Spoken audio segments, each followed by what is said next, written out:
ఏ కారణం చేతనైనా సరే భార్యను నువ్వు చచ్చిపోతావు, నువ్వు ఉండవు, నువ్వు పోతే బాగా అని చెప్పేసి నానా రకాల పచ్చి బూతులు తిడుతూ ఉంటారు.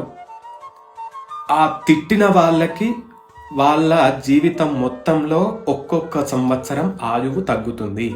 ఏంది గురువు గారు ఇలా అంటున్నారు అని చెప్పేసి మీరు అడగొచ్చు. మీరు తాళి కట్టేటప్పుడు అక్కడ పురోహితులు ఏం చెప్తారు? ధర్మేచ అర్థేచ కామేచ మోక్షేచ నాతి చరామి అని చెప్పేసి వరప్రతిజ్ఞ అనేది చేసింటారు. ఆ ప్రతిజ్ఞ అయ్యగారి ముంగట కాదు, సభాముఖంగా అందరి సమక్షంలో, అదేవిధంగా పంచభూతాల సాక్షిగా, సూర్యచంద్రుల సాక్షిగా మీరు ఆ ప్రతిజ్ఞ చేశారు.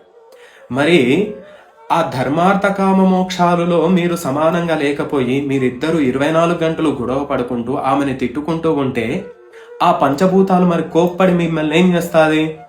మిమ్మల్ని అనారోగ్యపరుస్తుంది. మిమ్మల్ని ఆ పంచభూతాలు మిమ్మల్ని శిక్షిస్తాయి. కాబట్టి ఎవరు కూడా భార్యను దూషించకండి. ఉన్నంత వరకు కూడా చిరకాలము అంతా కూడా ఇరువురు కూడా సుఖంగా ఆనందదాయకంగా ఉండండి. శివానుగ్రహమస్తు.